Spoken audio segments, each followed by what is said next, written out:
Real number वास्तविक संख्या, इसकी प्रश्नावली नंबर 1.1 है, जिसमें हम यूक्लिड विभाजन एल्गोरिथम को जानेंगे कि यूक्लिड विभाजन एल्गोरिथम से एचसीएफ कैसे निकाला जाता है। यूक्लिड विभाजन एल्गोरिथम से एचसीएफ कैसे निकाला जाता है, इसके लिए हम सबसे पहले एचसीएफ निकालना जानेंगे। एचसीएफ को हम कैसे एक्सप्लेन करते हैं, कैसे इसकी परिभाषा देते हैं। तो एचसीएफ निकालने का, जैसे हम दो संख्याएं ले लेते हैं 30 और 40।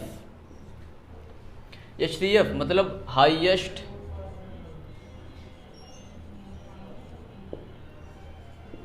कॉमन,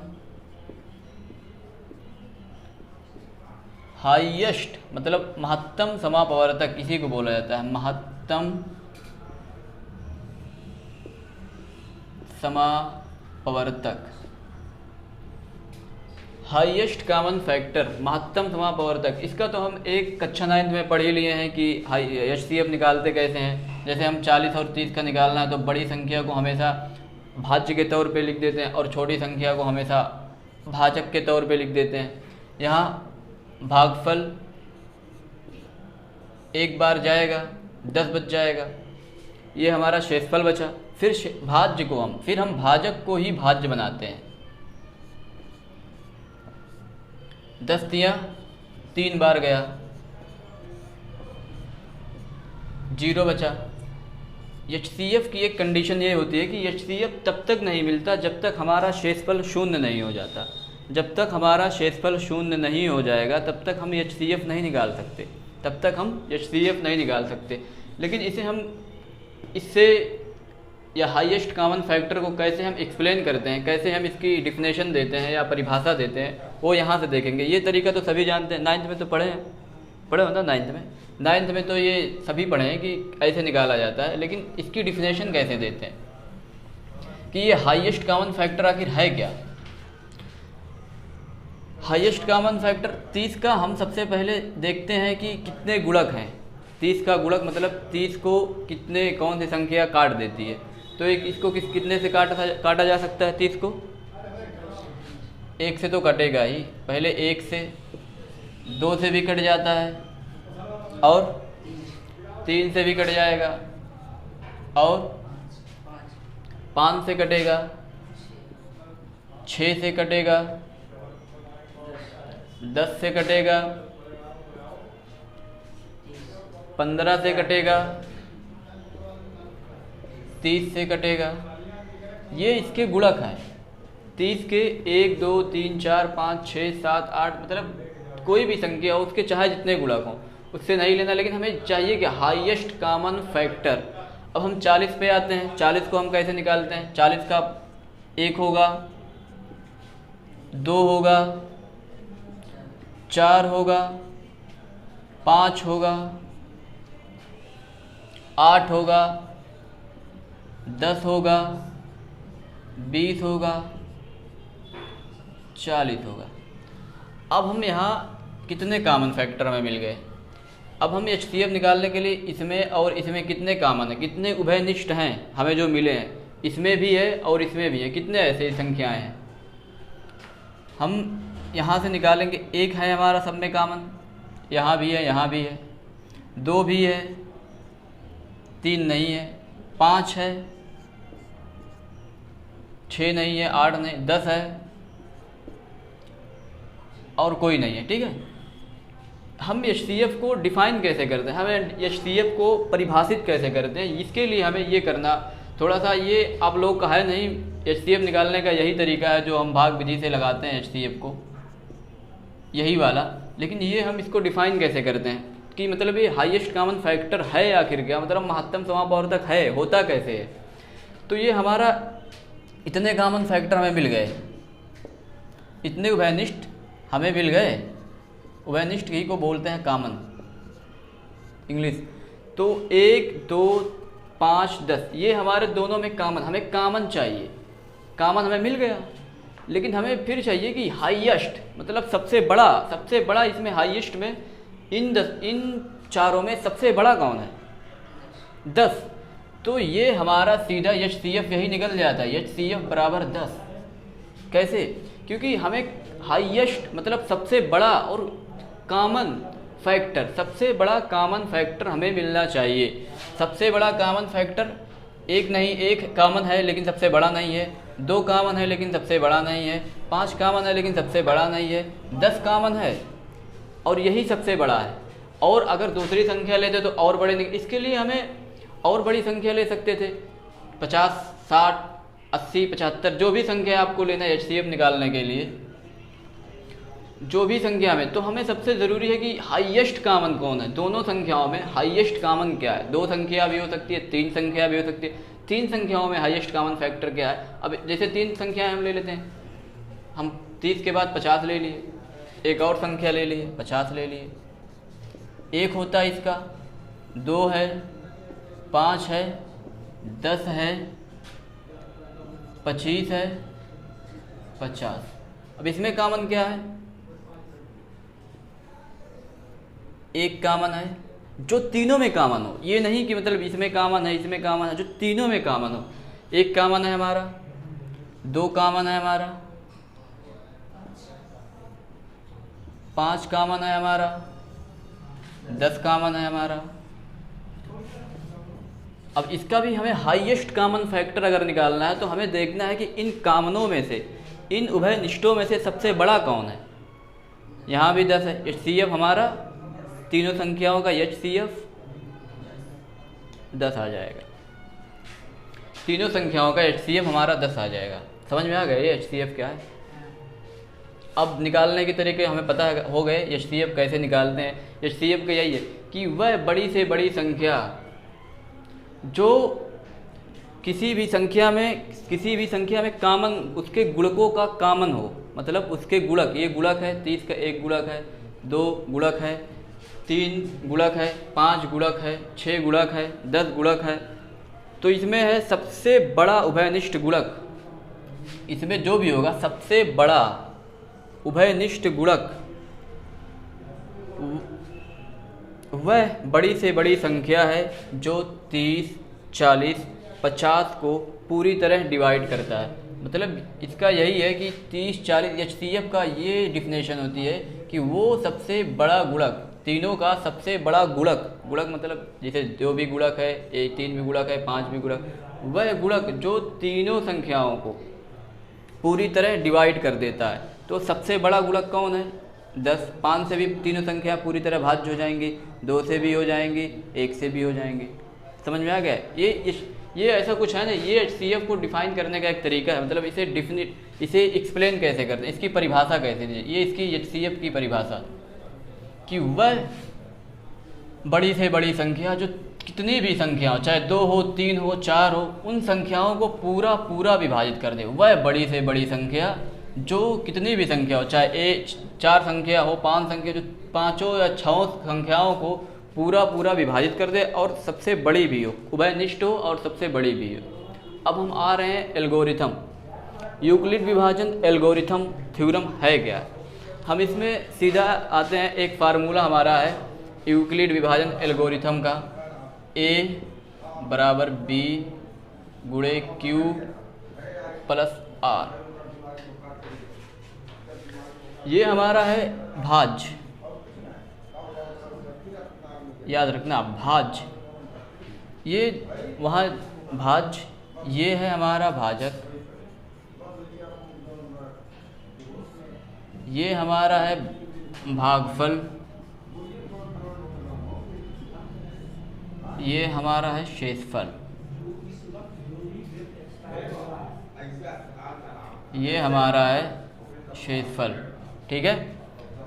एल्गोरिथम का हम लगा रहे हैं, एल्गोरिथम विभाजन कैसे है, क्या है, किस तरीके से इसे हम इसके सवाल लगाएंगे। एल्गोरिथम का यही एक फार्मूला है जो हमें सबसे पहले हम देखेंगे, A B गुणे Q प्लस R। समझ में आया। ये भाज्य है, भाज्य मतलब जिसमें भाग दिया जाता है। जैसे ये है भाज्य, यहाँ भाज्य होता है, हमेशा जब भाग दिया जाता है तो यही भाज्य होता है।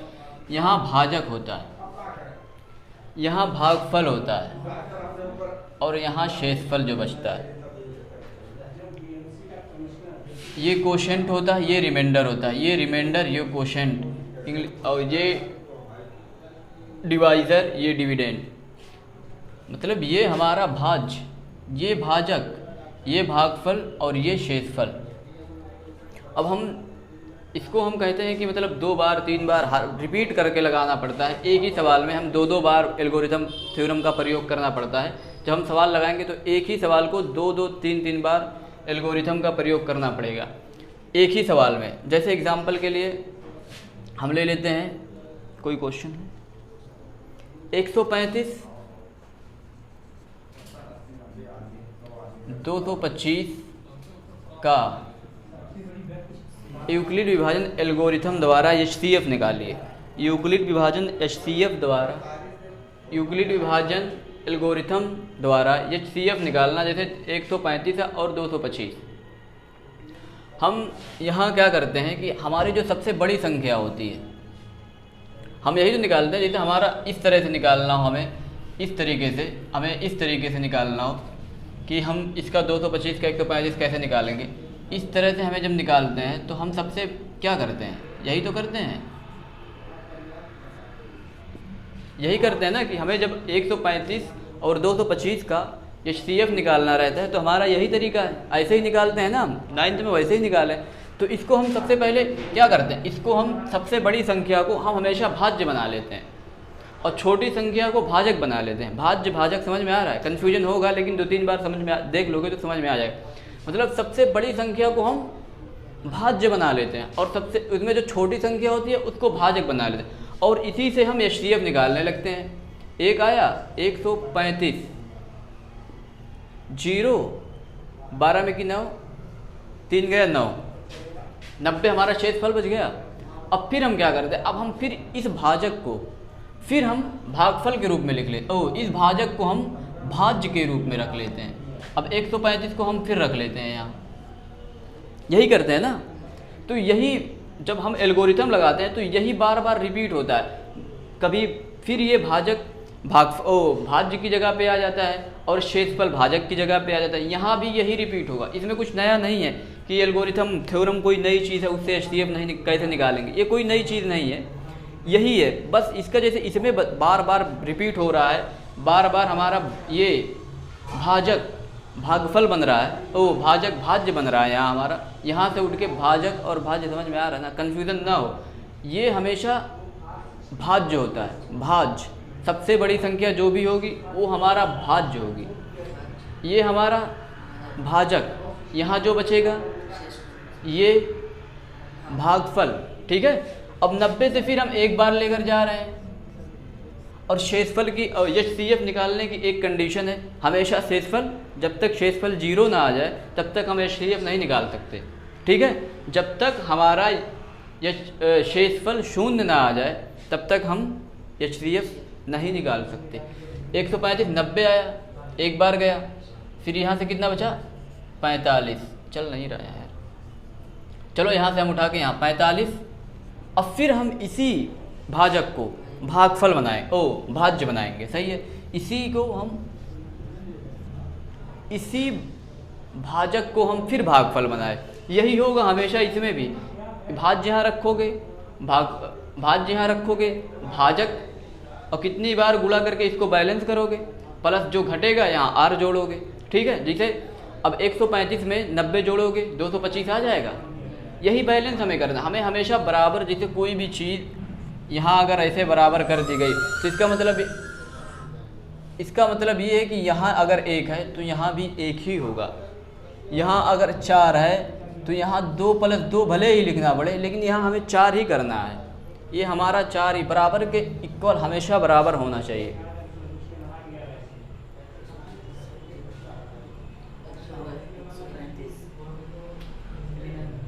क्या 135 है? अच्छा ठीक है, दिख नहीं रहा है, ये कहीं कहीं पानी जैसे लगा है, दिख नहीं रहा, ठीक है। 45, अब 2 बार लेके गए, 90 कट के 0 आया, ये हमारा HCF हो जाता है क्योंकि हमारा रिमाइंडर यहीं शेष बच जाता है, शेषफल हमारा 0 बच गया। बस यही है यहाँ भी, जैसे हमें 135 इस विधि से तो हमने लगा लिया कि हमारा HCF 45 आ गया हमारा, महत्तम समापवर्तक हमारा 45 आ गया, ठीक है। अब हम एल्गोरिथम के द्वारा कैसे HCF निकालेंगे ये जानेंगे।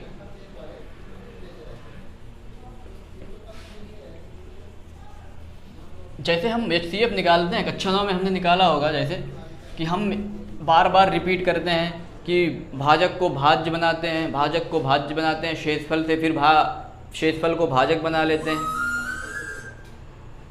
एरोप्लेन मोड में रख दे। अब यहाँ से हम देखो, हम यहाँ हमारा हमें निकालना कितने का है, 135 और 225 का था ना। इसको हमें निकालना है यूक्लिड विभाजन एल्गोरिथम थ्योरम द्वारा, एल्गोरिथम परिमेय द्वारा या थ्योरम द्वारा, कोई दो, इसके द्वारा हमें निकालना है कि HCF क्या होगा। HCF क्या होगा, ठीक है। अब हमने क्या कहा, हमने अभी कि सबसे बड़ी संख्या को हम क्या मानेंगे, सबसे बड़ी संख्या को हम क्या मान लेते हैं, भाज्य मान लेते हैं। ये हमारा भाज्य है एल्गोरिथम थ्योरम में, ये हमारा भाजक है, ये हमारा भागफल है, ये हमारा शेषफल है। समझ में आ गया। सबसे बड़ी संख्या को हम क्या मान लेते हैं, सबसे बड़ी, इन दोनों में सबसे बड़ी संख्या को हमने भाज्य माना और दूसरी संख्या को क्या मान लेते हैं, छोटी है, भाजक मान लेते हैं। तो हम यहाँ 225 रख लिए, ठीक है, साफ साफ दिख रहा है ना। और हमने क्या किया, 135 हमारा भाजक बना, 135 गुणे भागफल हम कितनी बार ले जाएंगे, 135 को कितनी बार ले जाएं कि ये आ जाए, या इससे ज़्यादा ना हो, कम हो। एक बार 135 करने में 135 और 2 बार लेकर चले जाएंगे तो 270 हो जाएगा, और 270 हमेशा 250 से बड़ा हो जाएगा तो भाग जाएगा नहीं। तो हम सिर्फ एक बार लेके जाएंगे, एक बार लेकर गए। हमने अभी कहा कि अगर बराबर है कोई चीज़ तो हमें इधर भी बराबर रखना और इधर भी बराबर रखना, हमें बैलेंस रखना। बराबर का मतलब यही है कि जितना 1 किलो इधर है तो 1 ही किलो इधर होना चाहिए। मतलब ये नहीं कि बराबर का मतलब बैलेंस, दोनों तरफ बराबर हो। तो अब हमें 135 तो मिल गया, अब हमें इतना करने के लिए क्या घट रहा है हमारा, 225 करने के लिए हमें यहाँ प्लस क्या जोड़ना पड़ेगा, इसमें से इसको घटाए, कितना बचा, 90। ये हमारा हो गया बैलेंस, 225 इधर भी हो गया, 225 इधर भी हो गया। तो ये बराबर यही है कि दोनों बैलेंस करना है। तो हम 135 से जब हम पहली बार लेकर गए, एक बार 135, तो हमारा 90 बढ़ रहा है, शेषफल बच रहा है, यही शेषफल ये है। अब शेषफल हमने यहाँ क्या कहा था कि अगर जैसे 225 ही वाला था, 135 से लेकर गए एक बार, 135, 90 बचा। अब इसी 90 को हम फिर क्या बना लेते हैं, इसी 90 को हम फिर भाजक बना लेते हैं, जो शेषफल बचता है।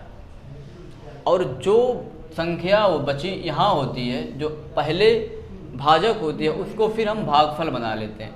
अब 135 को हम फिर यहाँ उठा लेते हैं, वही करते हैं ना जो यहाँ किया। 135 यहाँ उठा के ले आए ना, भाग हम यहाँ भाज्य की जगह पे 135 को ले आए, 135 को हम यहाँ हमारा भाजक था, फिर हमने यहाँ भाज्य की जगह पे लेके आए ना, तो यहाँ उठा के हम फिर भाज्य की जगह पे ले, क्योंकि यही हमारा भाज्य है, ये हमारा भाजक है, ये हमारा भागफल है, ये हमारा शेषफल है, ठीक है।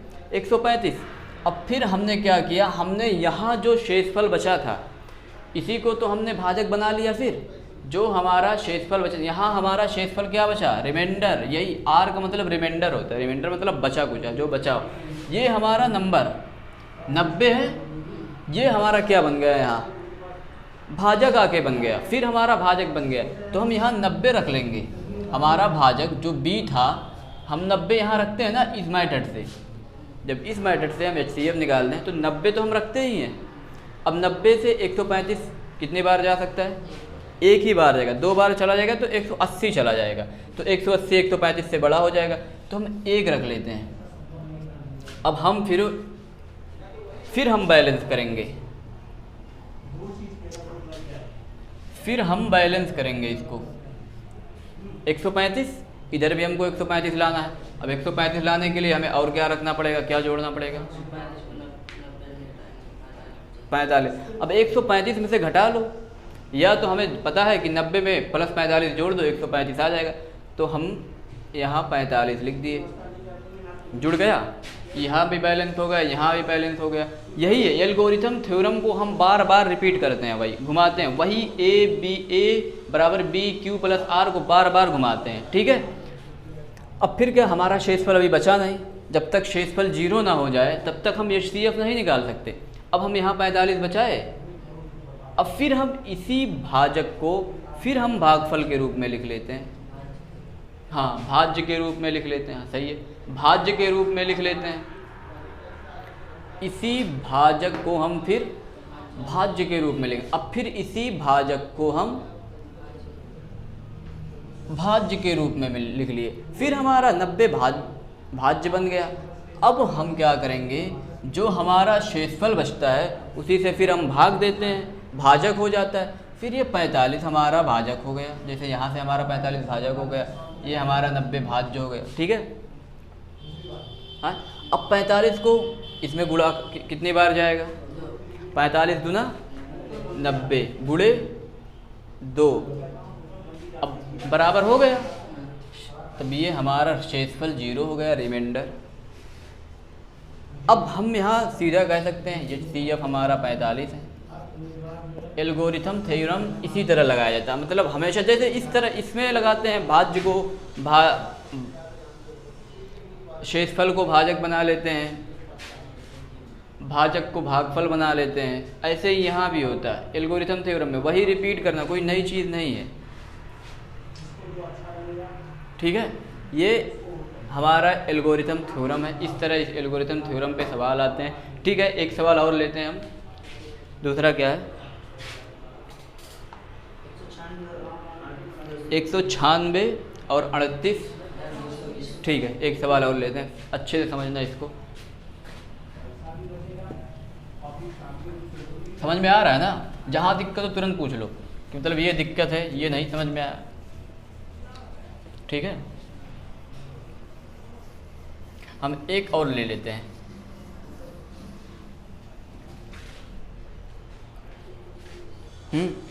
क्वेश्चन नंबर सेकंड है, जैसे हमें पहले क्वेश्चन नंबर का दूसरा है, कितना है 196,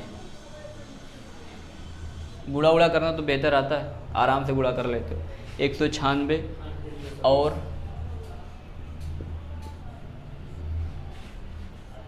38 220, यही है ना।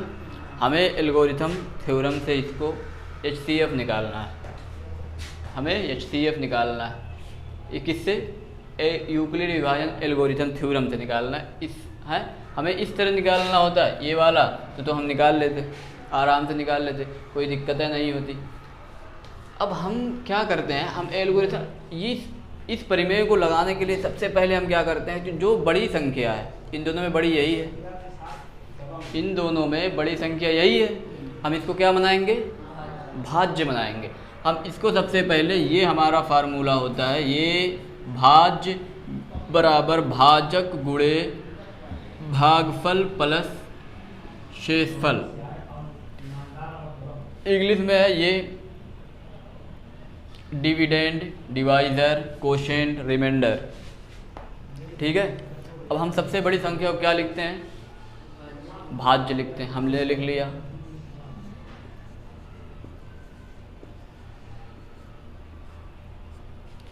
और हम छोटी संख्या को क्या करते हैं, भाजक, हम छोटी संख्या को भाजक बनाते हैं। अब 196 का, ये बड़ी संख्या दे दी, 196 का ये कितनी बार जाएगा, अरे इतने में एक ही बार जाएगा, ये जाएगा 195 बार, गुणा करो जैसे 196 195 करना तो आता भी क्या, 6 5 30, 3 आया, 9 5 45, 3 48, 4 आया, 5 के अंदर 5 4 9, ये आया, 9 6 54 के 4, 5 आया, 9 9 81, 5 86, 8 आया, 9 के अंदर 9 8 17, ये आया। फिर 196 सीधा 1 से है तो 6 9 1, 0 2 8 4 12 12 एक हासिल आया 10 10 2 22 और 7 7 8 और 2 उधर मिला हमें 9 9 18 आ गया ना। कितना आया 38220 यही आया। सेम आ गया ना। जब हम 196 का इसमें हमें जानते हो क्या करना रहता है, कुछ हम आराम से करना है। जैसे हमें गुणा करने की एक आसान ट्रिक है, हमें निकालना है 196 का 195 में गुणा किए तो 38 220 आया था ना। और रिमाइंडर कितना बचा, रिमाइंडर मतलब शेषफल जगह बोलते हैं, ठीक है। जैसे मैं कभी कभी कोशेंट बोल दूंगा तो इसका मतलब है कि भागफल कितना हुआ, और रिमाइंडर बोला तो 0 बच गया यहाँ, ठीक है। रिमाइंडर 0। अब जब और HCF की एक कॉन्सेप्ट है कि मतलब जब तक 0 ना आ जाए तब तक HCF नहीं निकल सकता। हमारा 0 निकल गया तो अब इसमें हमारा HCF सीधा सीधा कितना हो गया,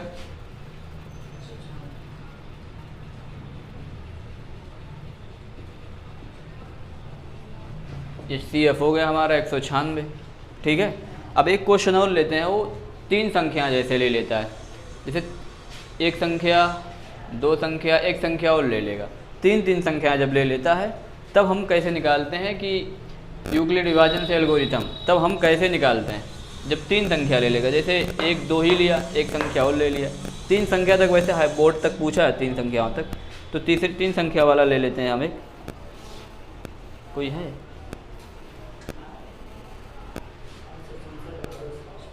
एग्जाम्पल ऑन हो,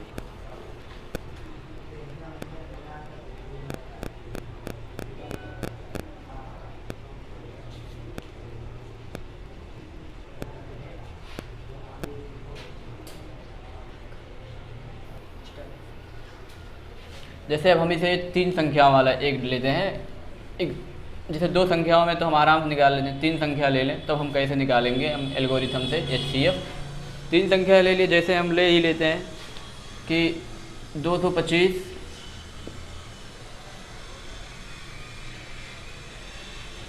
35 135 और 45। 3 संख्या ले लिए 225 135 और 45। तो इसमें सबसे ज़रूरी जो है, हाँ इधर देखो 225 135 और 45 3 संख्याएं बनी। अब इसमें जानते हो अगर एल्गोरिथम से हमें इसे निकालना है तो हम क्या करते हैं, हम सबसे बड़ी संख्या लेते हैं। सबसे पहले सबसे बड़ी संख्या ये है 225, और हम इसके बाद तुरंत सबसे छोटी संख्या ले लेते हैं। इसका मतलब है कि ये जो चिन्ह लगा है 225 बड़ा है 45 से, और फिर तुरंत ले लेते हैं 135 इज़ ग्रेटर दैन 45। 2 बनाते हैं, इसी से हम 2 बनाते हैं। जैसे हम HCF निकालते हैं तो यही तो होता है कि पहले 225 में 135 से देते हैं, फिर वहाँ से 90 बचता है, लास्ट में हम उससे 45 से जो सबसे छोटी होती है लास्ट में HCF जब निकालते हैं उस मेथड से। तो इसमें भी एल्गोरिथम थ्योरम से 3 संख्याओं का कैसे निकालेंगे, देखो यही है हमारा। तो हम बड़ी संख्या को क्या मान लेंगे, इन दोनों में ये बड़ी है, बड़ी संख्या को हम मान क्या लेंगे, क्या मानेंगे, भाज्य मान लेंगे। हम बड़ी संख्या को भाज्य मान लिए, हम बड़ी संख्या को 225 और 45 में हम 225 को भाज्य मान लिए, ठीक है। और हम भाजक को क्या मानेंगे, कौन भाजक बनेगा, 45। हमारा भाजक 45 बनेगा। अब 45 में हम यहाँ गुणा करेंगे, हम भागफल हमें चाहिए। 45 का कितनी बार जाएगा, ये 45 का जाएगा 5 बार। 45 बच्चे 225, और प्लस क्या बचेगा 0, रिमाइंडर 0 बच जाएगा, ठीक है। यहाँ तक समझ में आ गया। अब जब 0 रिमाइंडर बच गए तो हमारा HCF मिल ही गया। भागफल को हम HCF कह देते हैं, भाजक को हम HCF कह देते हैं। यही हमारा HCF हो गया 45। अब हम 135 और 45 पे आते हैं। अब हम 135 और यहाँ 135 बड़ा है 45 से। 3 क्वेश्चन वाला एनसीईआरटी में ना दिया है का? ये कौन बुक है?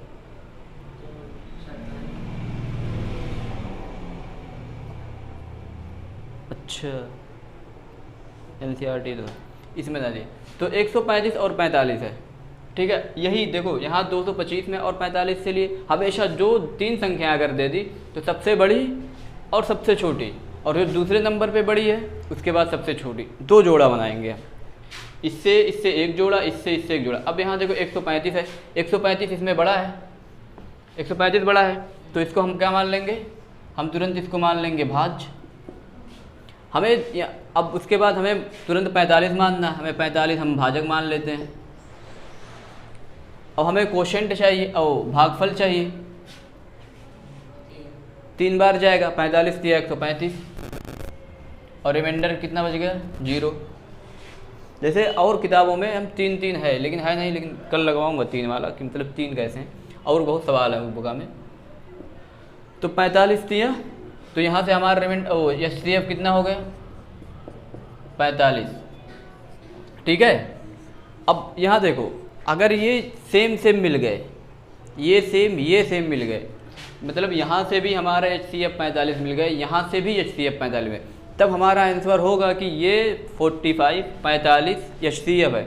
लेकिन अगर ना मिलता बाई चांस, ये 45 मिल जाता, ये 15 मिल जाता बाई चांस, अगर जैसे इस सवाल में तो मान लिया मिल गया 45, अगर ना मिलता तो हम फिर एक बार एल्गोरिथम थ्योरम लगाते। जैसे इसको 15, अगर मान लिया ये 15 आ गया होता, मान लिया 15 आ गया तो 45 आंसर है ही, लेकिन मान लिया होता ये 15 आ गया होता और ये 45 है, ये फिर हम एल्गोरिथम थ्योरम, बड़ी संख्या को हम भाज्य मान लेते,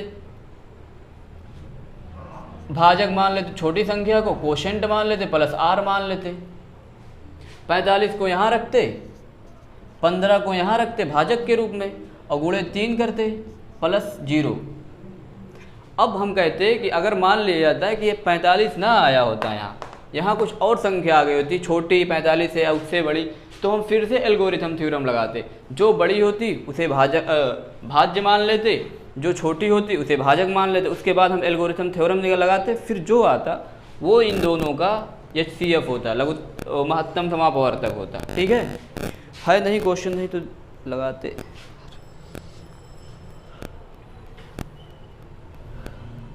जैसे एक क्वेश्चन और 3 वाले का ले लो।